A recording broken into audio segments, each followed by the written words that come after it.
नमस्ते, नमस्कार, आदाब, सत श्री अकाल। आप सभी का स्वागत है मेरे YouTube चैनल हिस्ट्री विद विवेक में। आज हम अनुसंधान अभिक्षमता यानी रिसर्च एप्टीट्यूड से संबंधित 10 प्रश्नों का पोस्टमार्टम करेंगे। कुल 6 वीडियो में 60 प्रश्न यानी अनुसंधान अभिक्षमता पर पूर्ण नियंत्रण। जो लोग चैनल पे पहली बार आए हैं, लाल बटन जोरदार तरीके से दबा कर सब्सक्राइब करें और साथ ही पेपर 1 व इतिहास के शानदार वीडियो के नोटिफिकेशन सबसे पहले आपके पास पहुंचे, इसके लिए बेल आइकन ज़रूर प्रेस करें। चलिए हम आज का वीडियो आरंभ करते हैं। सबसे पहला हमारा प्रश्न है कि शोध से संबंधित सत्य कथन का चयन करें।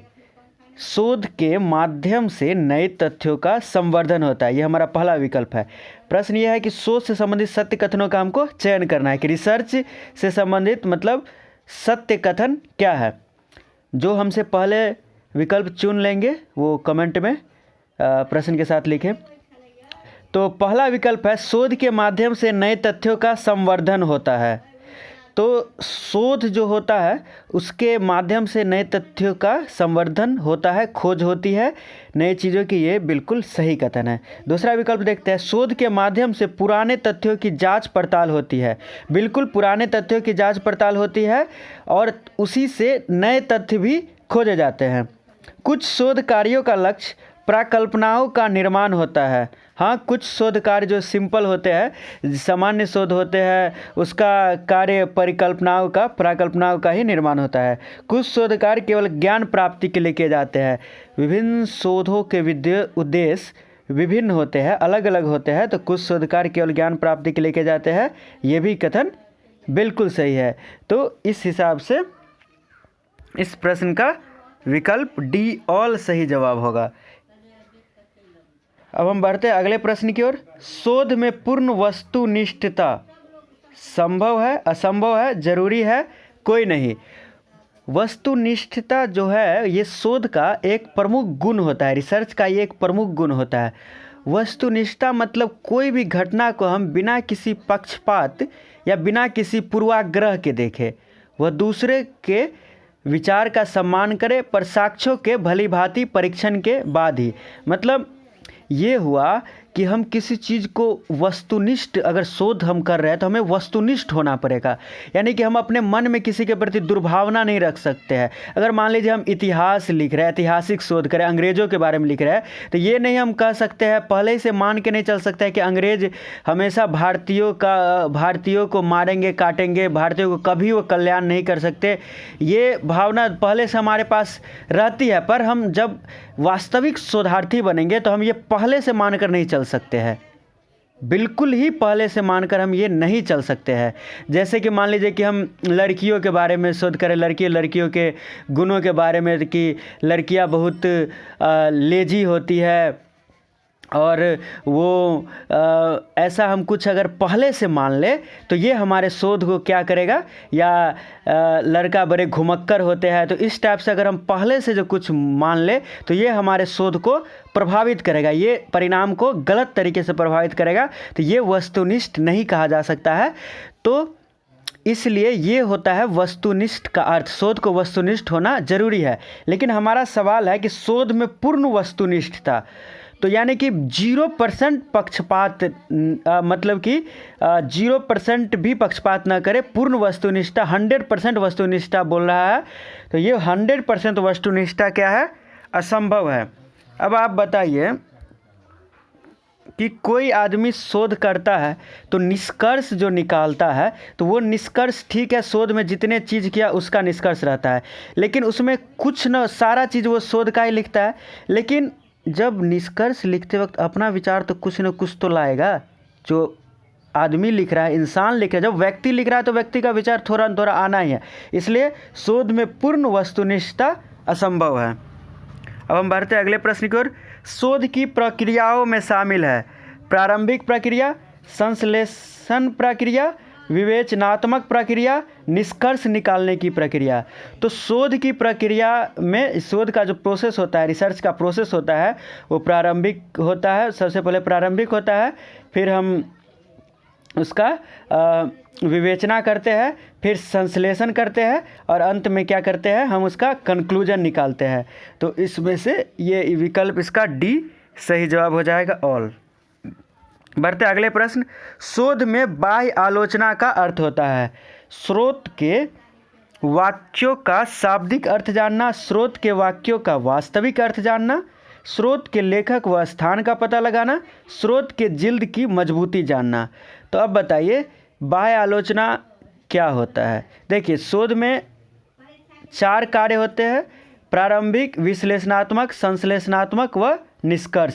हमने अभी अभी ये मतलब कि पढ़ा है, प्रारंभिक और वो विवेचनात्मक वाला, संश्लेषण वाला। तो शोध में 4 कार्य होते हैं, प्रारंभिक, फिर हम उसका विश्लेषण करते हैं, फिर संश्लेषण करते हैं, फिर निष्कर्ष निकालते हैं। इसी में जो विश्लेषणात्मक कार्य जो होता है उसके 2 चरण होते हैं, बाह्य व आंतरिक। विश्लेषण के बाह्य व आंतरिक आलोचना 2 होते हैं, जिसमें कि बाह्य आलोचना जो होती है, जो ये भी सवाल में पूछ रहा है, बाह्य आलोचना एक्सटर्नल क्रिटिसिज्म। बाह्य आलोचना में जो हम किसी मूल स्रोत की जो जांच करते हैं, तो उसमें जो स्रोत में जो लेखक लिखा रहता है, लेखक का उसमें लेखन क्या है, उसका स्थान कहाँ है, मतलब कि वो किस स्थान से मिला है, फिर वो किस लेखन स्थान और फिर उसका लेखक कौन है, ये सब बातें लेखक का स्थान के बारे में, ये सारी जानकारियाँ हम बाह्य आलोचना के अंतर्गत पता करते हैं। जबकि आंतरिक आलोचना में हम शाब्दिक और वास्तविक अर्थ ये सब जानने की कोशिश करते हैं। यानी कि हम किसी स्रोत की बाह्य आलोचना के अंतर्गत जांच कर रहे हैं शोध में, तो हम उस स्रोत के उन चीज़ों को जानने की कोशिश करेंगे कि अगर किसी लेखक ने कुछ लिखा है तो वो लेखक कौन है, वो किस स्थान पर वो रचना रची गई है, या ये मतलब कि मूल बातें पता की जाती है। और इसी में अगर कोई लिखा है तो अगर वो मान लीजिए दरबारी लेखक है तो क्या करेगा कि बचाव करेगा अपने शासक का, तो ऐसी स्थिति में हम उसको नकारात्मक, वो आंतरिक आलोचना के अंतर्गत आ जाएगा। मतलब एकदम गहराई में जाना। और बाह्य आलोचना में जनरल चीज़ें पता की जाती है कि वाकई में ये जो लिखी गई है कोई भी स्रोत, इसका लेखक कौन है, और फिर और भी बातें, ये सब सामान्य बातें पता करने के लिए बाह्य आलोचना का इस्तेमाल किया जाता है। तो 4th नंबर विकल्प का इसका सी सही जवाब। बाह्य आलोचना में शोध में बाह्य आलोचना का अर्थ होता है, तो इसमें हो जाएगा सी विकल्प, स्रोत के लेखक व स्थान का पता लगाना। इसमें ये विकल्प ऐसे ही दे दिया गया है, इसमें अन्य विकल्पों का कोई मतलब नहीं है, इसमें सीधे विकल्प सी समझिए, विकल्प सी का इसका सही जवाब है। शोध के स्रोतों में शामिल है प्राथमिक स्रोत, द्वितीयक स्रोत, दोनों, इनमें से कोई नहीं। शोध रिसर्च के सोर्सेस की बात कर रहा है, तो रिसर्च के सोर्सेस प्राइमरी सोर्स भी होते हैं और सेकेंडरी भी होते हैं, तो यानी कि इसका विकल्प दोनों हो जाएगा। प्राइमरी मतलब मूल स्रोत होता है, सबसे ज़्यादा विश्वसनीय होता है, और द्वितीयक स्रोत जो होता है वो साहित्य आ जाता है, ये सब द्वितीयक स्रोत में आता है। और उससे जो, जैसे मान लीजिए किसी समय का हम शोध कर रहे हैं तो उस समय की जो मूल चीज़ें मिल जाएगी, उस समय के बर्तन मिल जाएंगे। मान लीजिए ऐतिहासिक शोध कर रहे हैं, मौर्य काल का बारे में जान रहे हैं, तो उस समय के बर्तन मिल जाएंगे, उस समय के सिक्के मिल जाएंगे, तो ये सब प्राथमिक स्रोत में आएंगे। और फिर बाद में जो साहित्यिक रचनाएं हुई तो वो सब द्वितीयक स्रोत में वो सब आ सकते हैं, जो साहित्य से संबंधित रचनाएं होती है। तो शोध के स्रोतों में शामिल है, ये दोनों शामिल हैं। बढ़ते अगले प्रश्न की ओर। इनमें से किस स्रोत को आधारभूत स्रोत कहा जाता है? प्राथमिक स्रोत, द्वितीयक स्रोत, तृतीयक स्रोत, इनमें से कोई नहीं। तो आधारभूत स्रोत यानी कि मूल स्रोत जो होता है उसे ही आधारभूत स्रोत कहा जाता है, यानी कि प्राइमरी सोर्सेज। प्राथमिक स्रोत को ही आधारभूत स्रोत कहा जाता है। नेशनल साइंस फाउंडेशन ने शोध का वर्गीकरण निम्नलिखित ढंग में किया है: मूलभूत शोध, व्यवहारिक शोध, प्रयोगात्मक शोध और सर्वेक्षण शोध। ये आपका प्रश्न है कि कौन कौन ढंग में किया है।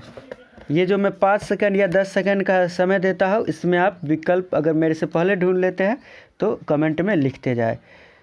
तो ये जो नेशनल साइंस फाउंडेशन है, ये मूलभूत, व्यवहारिक और फिर प्रयोगात्मक, इन तीनों शोध में अपना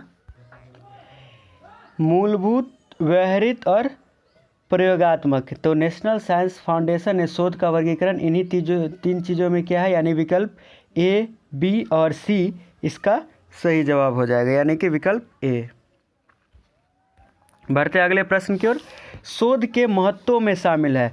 शोध शिक्षक के कौशल को सुधारता है। बिल्कुल सही है, शोध शिक्षक के कौशल को सुधारता है।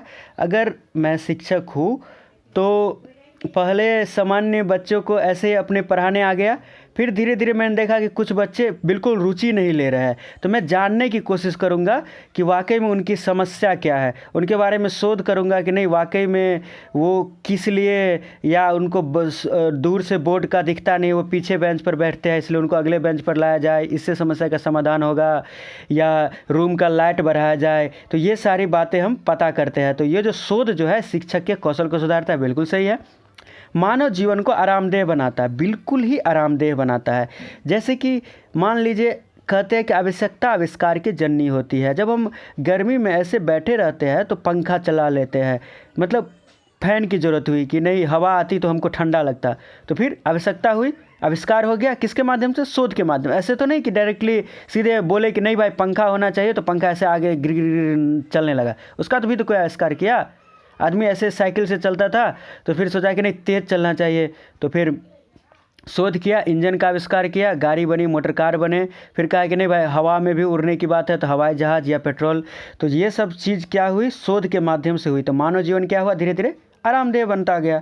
मानवीय उपभोग की चीज़ों की गुणवत्ता में सुधार करता है। बिल्कुल, मानवीय उपभोग की जो चीज़ें रहती है उसकी गुणवत्ता में हमेशा शोध के माध्यम से सुधार आता रहता है। जैसे कि हम पहले जो चीज़ें यूज करते थे और अब जो चीज़ें यूज करते हैं, मोबाइल का ही ले लीजिए, आज सबके पास एंड्रॉयड स्मार्टफोन है। पहले क्या था, नोकिया का सिंपल सा सेट आता था 1110 और कुछ भी 6600 या ऐसे जनरल मल्टीमीडिया सेट आते थे, फिर सिंपल सेट। आज हम सब एंड्रॉयड यूज कर रहे हैं। तो क्या है कि हमारी गुणवत्ता क्या है, मोबाइल की गुणवत्ता सुधर रही है। तो शोध के माध्यम से ना रिसर्च हुई कि नहीं इससे बेहतर ही होगा, इससे बेहतर ही होगा, सिंपल से अच्छा मल्टीमीडिया होगा, मल्टीमीडिया से अच्छा एंड्रॉयड होगा। इसी तरह काम के बोझ को कम करता है। बिल्कुल, शोध से काम का बोझ भी कम होता है। शोध के कारण तो कंप्यूटर सबका आविष्कार हुआ, इस कारण काम का बोझ भी कम हो रहा है। और देश की अर्थव्यवस्था को सुधारता है और कभी कभी डुबाता भी है। अब इस वाक्य के बारे में आपका क्या कथन है? आप इसका विकल्प चुने, ABCD या BCD या ऑल होगा या नन होगा। पर आपने क्या विकल्प चुना ये कमेंट में लिखे। मैं बताता हूँ कि ये जो ई विकल्प है ये विकल्प भी सही है। देश की अर्थव्यवस्था तो शोध से सुधरती है, कभी कभी डूबती भी। आप कोरोना वायरस के बारे में देख लीजिए, कह रहा है कि चीन के वुहान के लैब में इसे तैयार किया गया।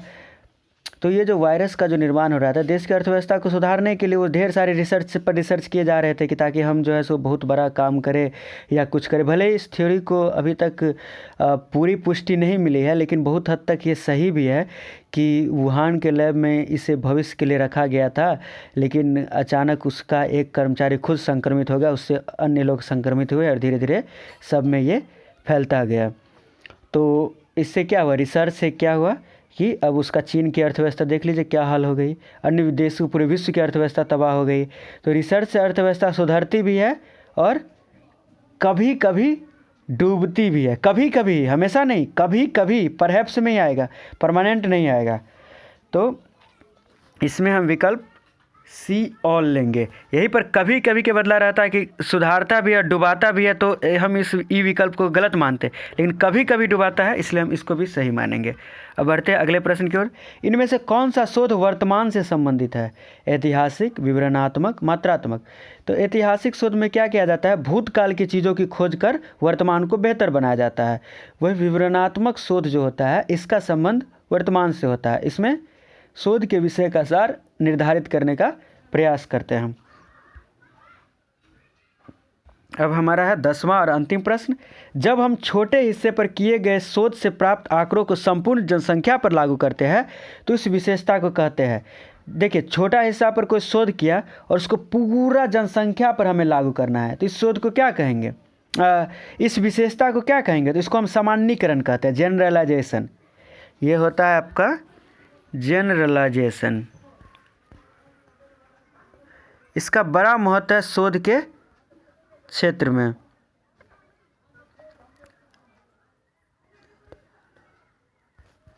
क्योंकि ये जो जनरलाइजेशन होता है इसके माध्यम से हम छोटा चीज़ पर शोध किए, जैसे कि 10, 20, 100, 200 आदमी पर शोध कर लिए कि इतने लोगों में 20 से 30 साल के आयु वाले लोगों की रोग प्रतिरोधक क्षमता बहुत ज़्यादा है। ऐसे मैंने 500 लोगों पर शोध किया और उसमें कुछ बीमारी का अंश डाल के देखे तो देखे कि उनका शरीर लड़ लिया। तो इसी का हम पूरे मतलब ज़िले में, पूरे राज्य पे लागू कर देंगे कि 20 से 30 वर्ग के लोगों के आयु के लोगों में रोग प्रतिरोधक क्षमता बहुत ही ज़्यादा होती है। तो इसको हम पूरे छोटे क्षेत्र पर शोध किए, छोटे जनसंख्या के छोटे हिस्से पर सर्च किए और फिर उसको हम रिसर्च को हम पूरे समष्टि पर लागू कर दिए। तो यही जो किसी तथ्य को मतलब कि सोच से जो हमको डेटा प्राप्त होता है, आंकड़ा प्राप्त होता है, उसको संपूर्ण जनसंख्या पर जो लागू कर देते हैं, तो इसी विशेषता को जनरलाइजेशन करना कहते हैं। जनरलाइजेशन यानी सामान्यीकरण, इसी को कहा जाता है। तो क्या है कि आज का हमारा ये वीडियो समाप्त हुआ। मिलते हैं हम इसके पार्ट 2 में और हम आसान से मुश्किल की ओर जाएंगे। आज का प्रश्न थोड़ा आसान था और फिर हम इससे थोड़ा मुश्किल, इससे ज़्यादा मुश्किल, इससे ज़्यादा मुश्किल, इस तरह हम पूरे एंड तक जाएंगे। पूरे 6 वीडियो में आप देखने के बाद आप रिसर्च एप्टीट्यूड के एक्सपर्ट हो जाएंगे। वीडियो पसंद आई तो लाइक करें, शेयर करें और जो चैनल पे पहली बार आए थे लाल बटन को इतना ज़ोर से दबाएं कि सब्सक्रिप्शन की आवाज़ मेरे कानों तक यहाँ तक आए और खूब बढ़े और मेरे साथ तारा लगाए। अब की बार JRF परिवार। धन्यवाद।